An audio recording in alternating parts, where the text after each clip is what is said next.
Hello and welcome or welcome back to my channel. My name is Karen Marie and this is my channel Made by Karen Marie.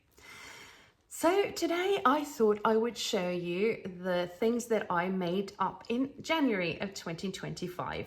Now I know, it is only the 29th today, so I'm cheating a little bit, but I actually have the day off, which is lovely, and I thought it would be a good idea to get a makes video filmed while there's still some daylight out. But if I manage to make more things up over the next couple of days, I will just show them to you in the February makes video, and I hope that's okay by you. So I have a few things to show you today. The main thing, of course, that I made up in January was my coat. And I'll talk about that in a little more detail than the rest, and I'll put that at the end of the video. But I will put in chapters, so feel free to use them to jump about in the video if there are makes that you are more interested in than others. That's fine. I thought I would start by showing you my latest make. I actually finished this up this morning, so this is definitely my newest make. And this is the Nina Lee Southbank sweater dress. I have made two of those before, but this is my third version, and I have made this in a navy blue French terry that I got from the Norwegian online store called Stofflykke up in northern Norway. I'm not at all affiliated with them, just, clarifying that. But I do think that they have a very good selection of jerseys, and this French terry is just beautiful. I am actually hopping on that site later today, I think, to buy some more, because I really liked working with this. And I really like this color. I think this is one of my favorite colors, and probably one that, it's definitely on my color chart, and I feel great in this color. The issue with this one though is that I didn't really have a lot of fabric to play around with. So this turned out quite short. I didn't have enough for the hemband anyway, but I just lengthened the front and the back by about 5 centimeters because that was all that I could squeeze out. And it has turned out to be quite short. So I don't really know what I'm going to do with this yet. I'm going to wear it today and then, see how I feel in it. If I don't feel great in it, I will just chop it off and then make it into a sweater, because I know I will get a lot of wear out of that anyway. So yeah, a bit of, I'm a bit on the fence about this still, but I'll see how it goes. So let's go to the second make. This was actually the first thing I made up in January, and it is the Friday Pattern Company Dew Top and Dress, and I made the top. And I made it in this black modal viscose jersey, I think it is, from Rainbow Fabrics, and I put a little label in. It says Courage. It says Courage, Dear Heart, and which I believe is something from Narnia, if I remember correctly, and it's from Intensely Distracted labels. So the Dew top that I made, it has long sleeves. It is shorter in the front than in the back, and this fabric is extremely lightweight. It is also a lint magnet, so if there's a grain of dust or a loose hair somewhere or anything, it sticks to this, which is not ideal for a black top, for any top, but really for a black top. So yeah, but I still wear it. It is so soft and so lovely to wear, but it is quite lightweight. It kind of falls like a soft little drape around the throat. But yeah, I think that would have been easier to see in a more sturdy fabric. But I do like this one. It's a win. Next up is the Sew House 7 toaster sweater, but I hacked this a little bit because what I really actually need in my wardrobe is more cardigans or light jackets that I can use as layering pieces. And I use cardigans quite a lot because they're so easy to throw on over a top. But I don't really have that many cardigan patterns. So I decided to just use the toaster sweater, which is, I think, my all-time favorite pattern, and just, you know, cut it down the front. And it worked like a charm. This is made in a wool jersey from a local fabric store called Stitch. And it is meat milk, I think. So it was expensive, but it is such a lovely quality. It is soft, drapey, not at all scratchy, and wool. And I love it. If I were to make this again, I think I would just lengthen it a little bit because it's a bit awkward when it stops like at the widest point of my body, like mid-hip. So I think I would either have shortened it so it was more like high hip, or lengthen it so that it covers my bum. So, but I love this, and the fabric is just absolutely gorgeous. So next up is the Sew House 7, again, Tabor V-neck. And I have made that once before, but then I used the wide neckband, and it has this weird thing of kind of standing up a little bit, which annoys me. So I hardly ever wear that sweater. This one is better because it lays all flat. So, and I used a lapped neckband that was a little bit narrower for this version. The thing about it though is that I made a mistake when I cut it out. So I actually cut the back out. The length of the back and the front were the same, and they're not supposed to be. So I actually cut the back piece twice instead of using the front piece. So I had to kind of adjust that later. And I forgot to take the extra length off the front. So that is something that I'm going to fix, because even though it's totally wearable the way it is now, it looks a bit silly when the front is as long as the back on this particular garment. So I'm just going to adjust that a little bit and just cut a little bit off in the front. So yeah, I think that's going to help a lot actually. Only one more now before we get on to the coat. And this is also a Sew House 7 pattern. And this is the Skyline tee. It has a lapped neckband, and I made the sleeve so that it ends at my elbow. So the thing is that I usually end up with quite a bit of jersey scraps. So I usually end up with a piece that is too long to throw away and too short for a garment. And in this case, I had two little remnants. So I had the little more of the modal viscose jersey that I used for my dew top. And I had a little remnant of this viscose jersey that I got in my advent calendar that my elder sister made me last year, or in 2023 that is. So I decided to just test out the Skyline tee by using up both my scraps. So this pattern has a lot of variations. So I made this one with the lapped neckband, which is a technique that I really like. And I do like a V-neck. I think that suits me much better than a crew neck actually. And yeah, it's a standard tee otherwise. And I think I'm going to get a lot of use out of that pattern. And I'm going to try more of the variations of that for later. I also want to patch in a little video snippet that got left out of my final video edit last week. I was very tired when I did my edit, and I only noticed afterwards that this little snippet had been left out.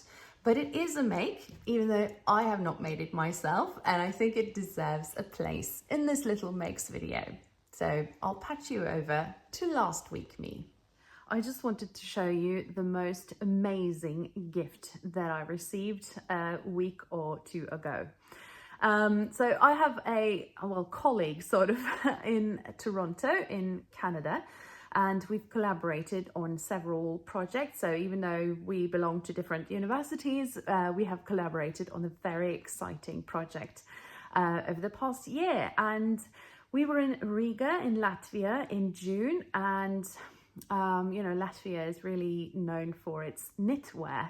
They have the most amazing knitwear, and we went into this shop together after the conference one day, and they had these kind of knitting kits there, and my lovely friend Elena said, pick one out and I will knit them for you, because she knows that I don't knit. And she doesn't really sew, but we have like crafty interests. So we did that, and the mittens are now finished and they have arrived here. And would you look at the craftsmanship of these? I mean, aren't they just the most beautiful mittens you've ever seen? I absolutely love them. And I've worn them many times already, and they are so warm and so lovely to wear. But I'm terrified of losing them, so I'm really, really careful with these. These are precious, but I mean, they are just stunningly beautiful, aren't they? So thank you so much, Elena, if you're watching. These really, they warm my hands, but also my heart. So thank you so much. Okay, let's talk about the big thing, the coat. Obviously, I'm going to patch in a video of me actually wearing it, because it's not easy to show it to you on camera, but here she is. And she is finished. So for those of you who have been watching some of my recent videos, you know that I decided to make a coat out of fabric from my late mother's stash. And I have been wanting to make the Burda 6845 pattern for a couple of years at least. The problem is, of course, that Burda, even though they make good patterns, I think, they have many good style lines, their instructions are rubbish. At least, when you compare it to other, like, more indie designers, the Burda patterns are just rubbish at instructions. So, to begin with, let's start with the most important thing. The coat is finished. I'm definitely wearing it. I'm quite happy with it, and I made a ton of mistakes. Let's start with the fabric. So my mum had a pretty sizable fabric stash that she left behind, and I found this in one of her crates of fabric, and it is difficult to know exactly what it is, but I think it is a wool or a wool blend. It's quite lightweight. It had some drape, and it was really good to work with. I could press it, no problem, and everything. So it was lovely to work with, but it frayed like mad.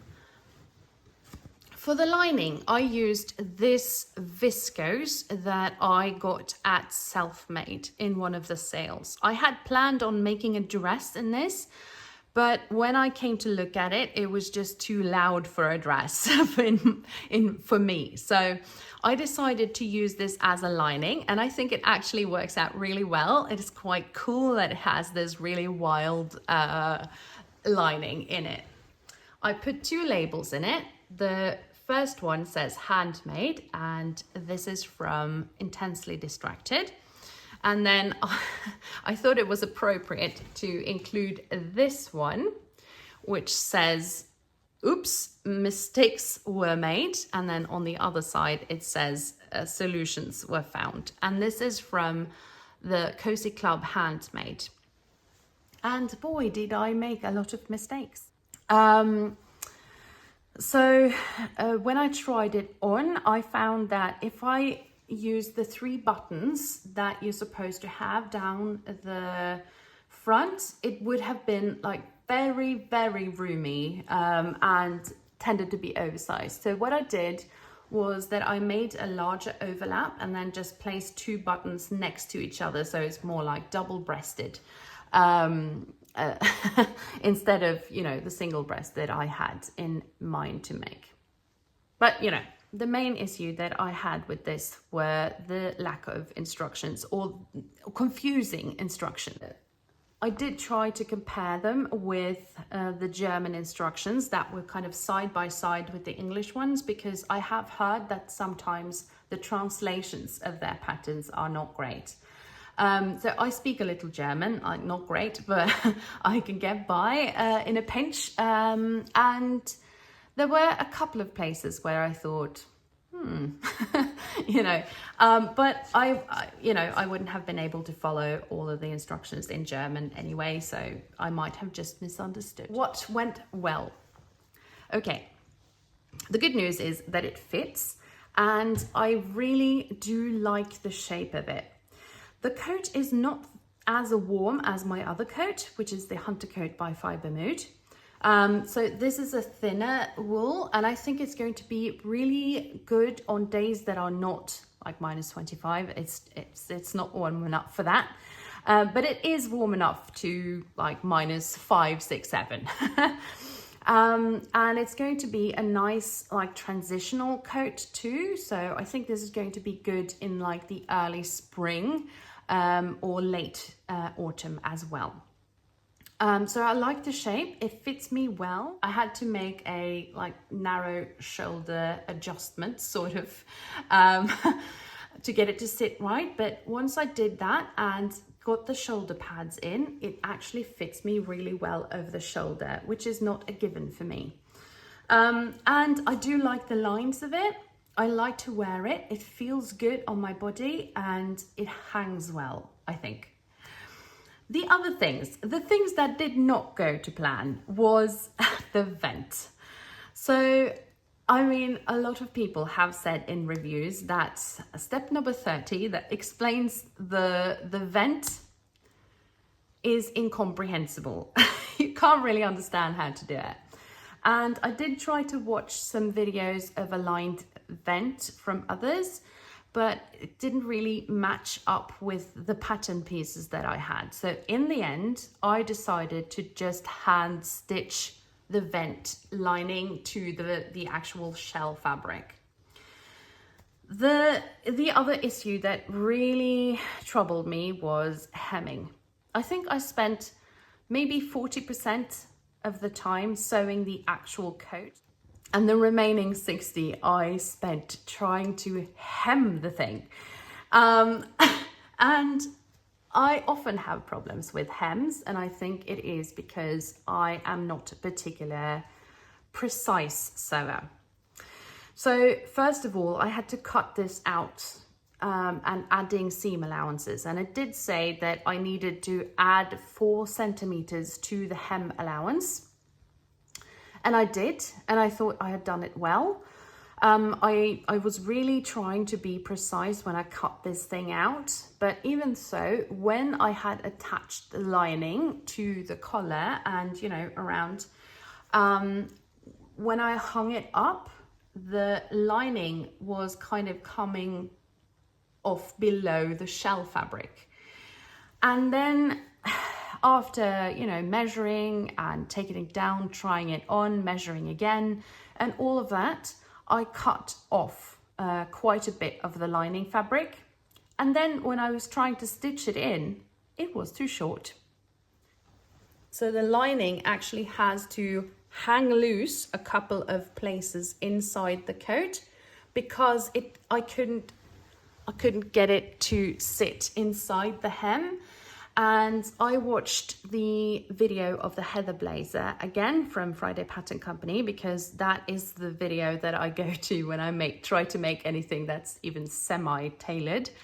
And I tried that technique by hemming, and things just did not add up. And I had to, you know, unpick that many times. And in the end, I just had to sort of hem as best as I could, because the fabric would no longer, you know, it started pilling, and I couldn't unpick anymore. You know, I'm pleased with the end result, even though it is full of flaws. So I don't think I have learned a lot of tailoring techniques from this though, because I had to sort of just make things up as I went along instead of following the actual instructions. So yeah, I mean, I was really pleased with myself when I figured out how to sew the collar to the main fabric, because that was not very well explained. And I sat there scratching my head and thinking, how is this going to fit together? And once I figured that out, I was so pleased with myself that I literally danced around in my sewing room. And that was something that I hope that I'll be able to use later, once I figured out how to do that to get a proper notched collar. And yeah, I mean, my sewing machine did not like to do proper buttonholes for this, so I had to fudge to get everything done there. So they're not looking very pretty, but once it's buttoned, you can't really see it anyway. So yeah. So all in all, it was a nice project. I am very pleased with myself for having, you know, hung in there and clung to that to get it finished. And I think it's going to be a lovely coat to wear in the not so cold days and in transitional periods. And I'm really pleased that I was able to make something out of something that belonged to my mother. I think she would have been pleased that we are using up her fabric stash. And I think she would have been very proud with me for sticking with it until I could make it into a functioning garment. The things that I am looking forward to in my next coat project is to actually learn how to do the lined vent properly. And Friday Pattern Company has now released a new pattern. It's called the Eddie Cardigan Blazer, I think. I have bought that pattern, and Chelsea has said that she's going to make a proper sew along, as with all her patterns, and it includes a lined vent. So I hope that, you know, after watching her video, that I'll be able to understand how you actually do that thing. So yeah, a lot of mistakes were made, but I also am very pleased with the collar. I am pleased with the end result, and the rest of the thing with the lining that hangs loose some places inside. The welt pockets are definitely not pretty. I'm still pleased with it. So that's really all I have to say about this coat project. But if you have any questions or comments, please do leave them below, because I really want to hear what you think of it. And yeah, as always, if you have any tips or ideas about things you want to hear more about, or things you want to suggest to me, please keep them rolling. So yeah, those were my January makes, and the coat obviously took a lot of time. So the rest of the projects, I think, how many were there? 1, 2, 3, 4, 5, 6. 6 garments in January, but most of them were really easy makes. So the coat was the big thing. And for February, I am actually going to sew myself some clothes for my holiday. And it is difficult now to imagine that somewhere else there's high summer. And it feels really weird to start sewing summer clothes now, but I really want to make myself some pretty holiday clothes for my holiday in late February. As always, I would really appreciate it if you would leave me a comment or a like even. So I hope that January has been okay with you wherever you are in the world, and that you have some nice sewing projects coming up yourself. I'll be back soon with another video, so until then, take care and I'll see you then. Bye.